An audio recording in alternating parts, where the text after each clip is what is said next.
नमस्ते डाळिंब बागायतदारांनो, या ठिकाणं ही जी बाग आहे ह्या बागेमध्ये अशा पद्धतीनं झाडं जी आहेत ही जात आहेत किंवा मरत आहेत. तर ही समस्या बागेमध्ये साधारणपणे लागवड केल्यानंतर 5व्या-6व्या वर्षी आपल्याला दिसून येते. कधीकधी ही 7-8 वर्षानंतर पण दिसते. परंतु एक झाड गेलं की आपली पुढची 5-6 वर्षे जी बागेची ॲव्हरेजली लाईफ असते 15-16 वर्ष 18 वर्षापर्यंत, ॲक्च्युली जसं तुमचं टॉप मॅनेजमेंट असेल या डाळिंब पिकामध्ये, तर त्या टॉप मॅनेजमेंटप्रमाणे झाडांची संख्या व्यवस्थित ठेवता येते. टॉप मॅनेजमेंट म्हणजे याच्यासाठी म्हणतो की केमिकल असेल, बायोलॉजिकल असेल किंवा बाकी इतर जे मॅनेजमेंट आहे हे जर व्यवस्थित करता येत असेल किंवा केलं तर ह्या गोष्टी बागेमध्ये उद्भवत नाही आहेत. आणि या संदर्भामध्ये ढमढेरे ॲग्रिकल्चर कन्सल्टन्सी मार्फत आपल्याला मार्गदर्शन मिळू शकतं. आणि याच्यामुळं जे काय आपल्या बागेतली झाडांची संख्या कमी होते, म्हणजे 7व्या वर्षी कमी झाली समजा 5-6 झाडांची, तर त्या वर्षीचा जो रेट असेल आणि तिथून पुढची जी 7 वर्ष आहेत, म्हणजे ते 7 वर्ष पुढची जो लॉस होणार आहे तो होणार नाही आहे. एक झाड जातं आहे किंवा 2 झाडं जातात हे महत्त्वाचं नाही आहे. झाडं जातात म्हणजे आपल्याला डाळिंब बागेमध्ये जे नियोजन करायला पाहिजे किंवा जे शेड्यूल असावं लागतं आहे ते कुठंतरी मिसमॅच होतं आहे. त्याच्यामुळं अशी परिस्थिती डाळिंब बागामध्ये आढळते. असंख्य बागायतदारांची ही समस्या आहे आणि याच्यासाठी आपण गायडन्स करतो आहे. म्हणजे टॉप टू बॉटम जे गायडन्स पाहिजे बागेला ते मिळाल्यानंतर ह्या समस्या बागेमध्ये उद्भवत नाही आहेत. 1% इथं बागेमध्ये पाहिलं तर अशा पद्धतीनं ह्या प्रत्येक लाईनला 2-2 एक झाड अशा पद्धतीने जायला लागलेलं आहे. मग अशी बाग जी आहे किंवा जी बागेमध्ये ही समस्या उद्भवलेली आहे, तर ह्याच्यामध्ये जे नियोजन पाहिजे, ह्याच्यामध्ये जे मार्गदर्शन पाहिजे ते महत्त्वाचं आहे. अशी बागेमध्ये जर झाडं जाणार असतील आणि ह्याच्यामुळं जे आपल्या बागेमध्ये जो तोटा होणार आहे तो आता ह्या झाडावरती कमीत कमी 1.5-2 कॅरेटच्या पुढं माल आहे, हा जागेवर गेला, हा आपल्या एकही रुपयाचा फायद्याचा नाही आहे. मग ह्याच्यासाठीच कन्सल्टन्सी असावी, ह्याच्यासाठीच योग्य मार्गदर्शन असावं. आणि या व्हिडिओच्या माध्यमातून एवढं सांगू शकतो की ॲग्रिकल्चर सेक्टरमध्ये गेली 15 वर्ष आपण जे काम केलेलं आहे, बायर क्रॉप सायन्स असेल, विडो क्रॉप सायन्स असेल, यामार्फत किंवा या कंपन्यांच्या रिलेटेड ज्यावेळी मार्केटिंगमध्ये काम करत होतो तेही सांगतो आहे. कारण का तर अशा पद्धतीनं बागेमध्ये झाडं जाणार नाहीत याची पुरेपूर काळजी ही सुरुवातीपासून घेतली जायला पाहिजे. लागवडीपासूनच हे लागवडीनंतरचे प्रॉब्लेम जवळजवळ नसतात. लागवड जेव्हा करतो तेव्हापासूनच त्याच्यावर मॅनेजमेंट ठेवावं लागतं आहे. आणि तिथून पुढं हे जी समस्या तुम्हाला दिसून येणार आहे बागेमध्ये ही 6 वर्षानंतर 7 वर्षानंतर दिसून येते. तर अशा पद्धतीनं बागेतली झाडं जात आहेत. मग आर्थिक तोटा होतो, गॅप राहतं आहे. नंतरनं पुढच्या आता ही बागेचं आयुष्य साधारणपणे 6 ते 7 वर्षाचं आहे. मग इथून पुढं समजा ती बाग पुढच्या 2-3 वर्षात काढून टाकावी लागते.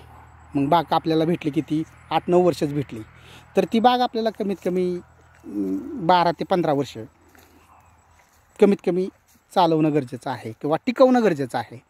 आणि ह्या ज्या गोष्टी आहेत तर ह्यावरती फोकस हे अशा पद्धतीने लाईन टू लाईन असं एकाड एक झाड जातं आहे.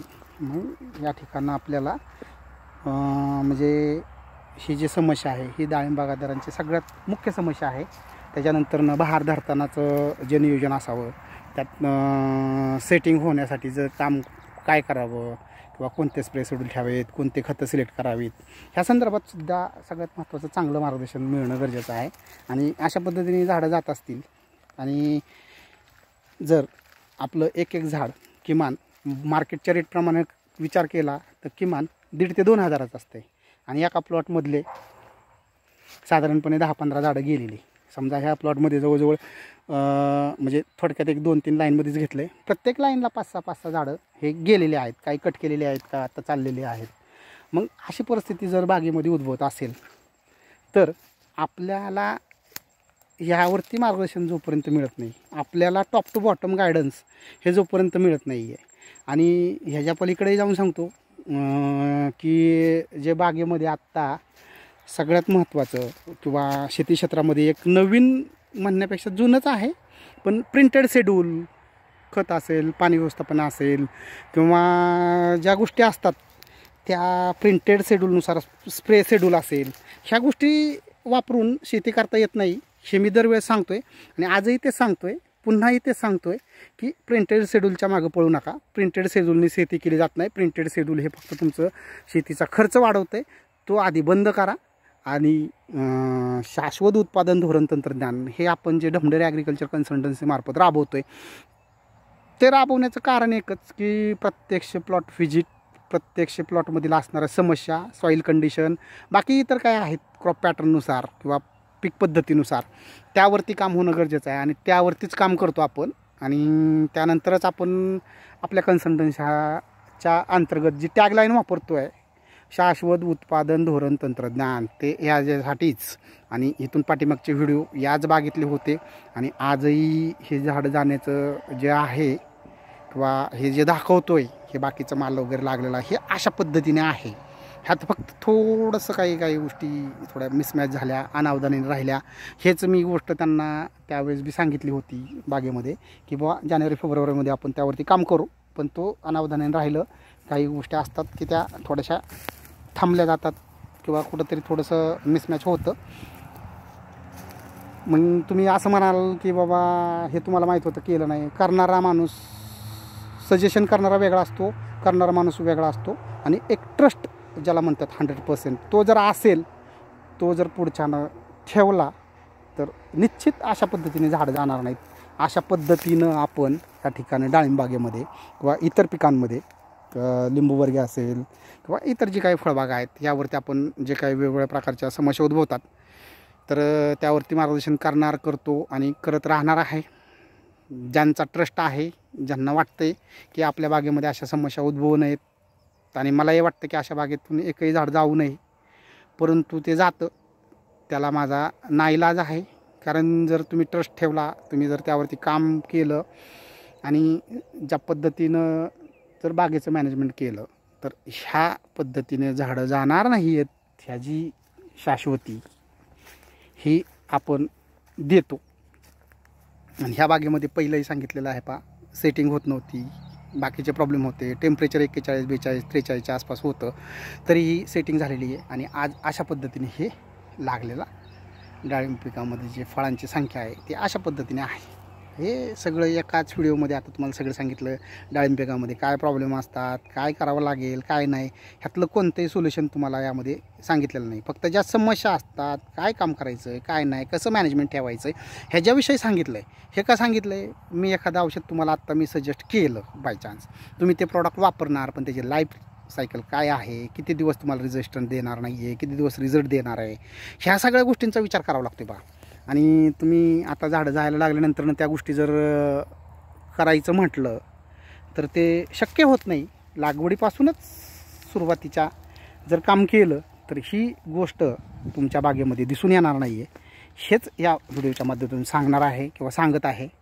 आणि अशा पद्धतीनं ही सेटिंग हे बाकीच्या झाडांचं जे जे काही व्यवस्थित आहेत किंवा जिथं त्यांचं मॅनेजमेंट व्यवस्थित राहिलं आहे बाकीच्या सगळ्या गोष्टींच्या संदर्भात, आणि जे जात आहेत ते जाऊ नयेत अशीच इच्छा होती, परंतु ते अनावधानानं किंवा बाकीच्या बिझी शेड्यूलमुळं त्यांना काही ते करता आलं नाही, किंवा त्याला जे सोल्युशन सांगत होतो किंवा ज्यावरती ते चर्चा केल्या होत्या त्यावर ते थोडंसं पोस्टपोन झालं आणि ते वेळ निघून गेल्यानंतर त्यावर काम करत नाही आहे आणि करून उपयोग होत नाही आहे. आणि आता ते थांबत नाही आहे आणि थांबणार पण नाही आहे, हे पण सांगतो. 6-7 वर्षानंतर त्या गोष्ट थांबवणं शक्य नसतं, सुरुवातीपासूनच त्यावर काम करावं लागतं. आणि असं कुणी आहे किंवा करतं तर निश्चित त्या ठिकाणी तुम्ही ते गायडन्स घेऊ शकता. एवढंही स्पष्ट बोलतो आहे, हे आतलं काही कोणतं लपवून ठेवायचं काही कोणत्या गोष्टी नाही आहेत. आणि इथं जसं माणसं बोलतात तसं झाडं बोलत नाही आहेत, झाडांना समजून घ्यावं लागतं आहे, हे पण त्या पलीकडे सांगतो. कारण ॲग्रिकल्चर सेक्टरमधला जो अनुभव आहे तो एकदम तगडा आहे. केमिकल कंपाऊंडिंग काय असतं आहे किंवा बाकीच्या कशा मिक्सिंग असतात, काय करावं काय नाही आहे, ह्या सगळ्या गोष्टी माहिती आहेत. आणि ह्याच संदर्भातून एक डाळिंब पीक बागायतदारांच्या ज्या येणाऱ्या समस्या, येणाऱ्या ज्या काही गोष्टी आहेत किंवा जे प्रॉब्लेम फेस करावं लागतात लागवडीनंतरनं, ते जर सुरुवातीपासून केलं, बहार धरणे, लागवड करणे, नंतरनं बाकीचं खतांचं शेड्यूल, ह्या सगळ्या गोष्टींसाठी डमडेरे ॲग्रिकल्चर कन्सल्टन्सी सर्व्हिसेस मार्फत मार्गदर्शन केलं जातं. आणि त्याच्यासाठी नंबर आहे आपला 73 97 86 97 97. निश्चित अशा पद्धतीनं तुमच्याकडे बागेमध्ये झाडं जात असतील किंवा इथून पुढं जाऊ नयेत असं वाटत असेल, ज्यांच्या बागा एक साधारणपणे 3-4 वर्षाच्या आहेत, तर तिथं आपण काम करू शकतो. त्या ठिकाणी आपण रिझल्ट देऊ शकतो की अशा पद्धतीने तुमच्या बागेमध्ये झाडं जाणार नाही आहेत. हे सांगतो आहे का, तर 3-4 वर्षाची बाग म्हणजे एक साधारणपणे एखादा 2 बहार तुमचे झाले असतील किंवा 3रा बहार असेल, पण तिथून पुढं जे समस्या तुम्हाला 5व्या 6व्या 7व्या वर्षी दिसते, बागेमध्ये झाडं जाण्यास सुरुवात होते, तर ती होऊ नये. तर त्यासाठी तुम्हाला 2-3 वर्षाचा पिरियड असतो. त्यामध्ये बाकीच्या काही गोष्टी असतात त्या कराव्या लागतात. आणि विशेष म्हणजे ते टेक्निकल बाबी आहेत, त्या बाबींवरती फोकस जोपर्यंत तुम्ही करणार नाहीत तोपर्यंत ह्या अशा पद्धतीने डाळिंबागेमधील डाळिंब बागायतदारांच्या ही मुख्य समस्या. आणि त्याच्याहीपेक्षा महत्त्वाचं, बहार धरताना बहारांची जी फुलधारणा होणं अपेक्षित असतं ती होत नाही आहे. आणि ह्या ज्या गोष्टी आहेत तर ह्यासाठीच आपण काम करत आहोत. धन्यवाद डाळिंब बागायतदारांनो. आणि त्याचबरोबर चॅनल सबस्क्राईब करा, सगळ्यात महत्त्वाचं व्हिडिओ शेअर करा, सगळ्यांना माहिती होऊ द्या. आणि जे कृषी विज्ञान माझं एक टॅगलाईन आहे, माझ्या त्यावरती पोस्ट आहे की शेतीचं कृषी विज्ञान किंवा कृषीशास्त्र हे शेतकऱ्यापर्यंत येता करता मोडतोड करून ठराविकच गोष्टी शेतकऱ्यांपर्यंत पोहोचतात, तर त्या पोहोचू नयेत. त्या शाश्वत उत्पादन धोरण तंत्रज्ञान ही जी डमडेरे ॲग्रिकल्चर कन्सल्टन्सी सर्व्हिसेसची टॅगलाईन आहे, त्याच्या अंतर्गत तुमचं उत्पादन वाढणार, वाढविलं जाणार ह्याची खात्री देण्यासाठीच आहे. आणि एवढं स्पष्ट सांगतो आहे म्हणजे कुठंतरी स्वतःचा आत्मविश्वास, स्वतःचं केलेलं कष्ट, स्वतःचं केलेलं त्यामध्ये रिसर्च हे वेगळं आहे. कंपन्या आहेत, औषधं आहेत, सगळ्या गोष्टी आहेत, तरी जर शेतकऱ्यांच्या बागेमध्ये अशी झाडं जात असतील तर निश्चित कुठंतरी मॅनेजमेंट हे डाळिंब पिकामध्ये थोडंसं मिसमॅच होतं आहे किंवा चुकीचं होतं आहे, गायडन्स चुकीचं जातं आहे किंवा बागेचं व्यवस्थापन कुठंतरी चुकतं आहे. हेच या व्हिडिओच्या माध्यमातून सांगण्याचं काम आहे. आणि पटलं तर घ्या, सगळ्यात महत्त्वाचं, कारण शेवटी ट्रस्ट जो तुमचा असेल त्याच्यावरती सगळ्या गोष्टी तुम्हाला ते आउटपुट भेटू शकतात. आणि देण्याचं काम हे डमडेरे ॲग्रिकल्चर कन्सल्टन्सी सर्व्हिसेसच असेल, एवढंही खात्रीशीर सांगतो. कारण या ठिकाणी आपण कोणत्याही प्रॉडक्टवरती, ते पण त्यानंतर सांगतो, कोणत्याही प्रॉडक्टवरती फोकस करत नाही, कोणताही प्रॉडक्ट डायरेक्टली ऑनलाईन सजेस्ट करत नाही आहे. प्लॉटची कंडिशन पाहून प्लॉटवरती सगळ्यात महत्त्वाचं काय सजेस्ट करावे लागेल, काय घ्यावे लागेल किंवा कशा पद्धतीने काम करावे लागेल हे सगळं समक्ष पाहिल्यानंतरच सजेस्ट करणार. त्याच्या आधी कोणत्याही प्रकारचं सजेशन किंवा सोल्युशन हे वापरता येत नाही. ही डाळिंबागेमधील महत्त्वाची समस्या आहे. कृपया करून जर बागेमध्ये फुलधारणा होत नसेल, बागेमध्ये अशा पद्धतीने मर होत असेल, बाग जर आपल्याला 7-8 वर्षात काढावी लागत असेल तर निश्चित फळबाग तोट्यात जाते. फळबागेचं ॲव्हरेजली लाईफ 12 ते 16 वर्षापर्यंत किंवा 15 वर्षापर्यंत असावं. कारण जी पहिल्यापासून लागवड केल्यानंतर 4व्या-5व्या वर्षापर्यंत ॲव्हरेजली मिनिमम उत्पन्न भेटतं, पण 6व्या-7व्या वर्षापासून तुम्हाला खास आणि चांगल्या क्वालिटीचं आधी पण असतं आहे, पण तो लोडिंग जे झाडांवरती पाहिजे फळांचं ते जास्त मिळतं. एवढं सगळं सांगितलं आहे. आणि व्हिडिओ जास्तीत जास्त शेअर करा, चॅनल सबस्क्राईब करून ठेवा. अशाच पद्धतीनं ज्या काही समस्या असतील त्या तुम्हाला दाखवण्याचा प्रयत्न केला जाईल. ह्यात जे काही सांगितलं आहे ते प्रत्यक्ष प्लॉटमध्ये असल्यानंतर सांगितलेलं आहे. आणि ही जी मेन समस्या आहे ही तुम्हाला दाखवतो आहे. आणि हे जोपर्यंत सोल्युशन तुम्हाला मिळत नाही तोपर्यंत आपल्या बागेतली झाडं जातात. परंतु दुर्दैवाने माझं असं म्हणणं आहे की ती बागेतली झाडं जाऊ नयेत हीच माझी इच्छा आहे. धन्यवाद शेतकरी मित्रांनो. Okay, thank you.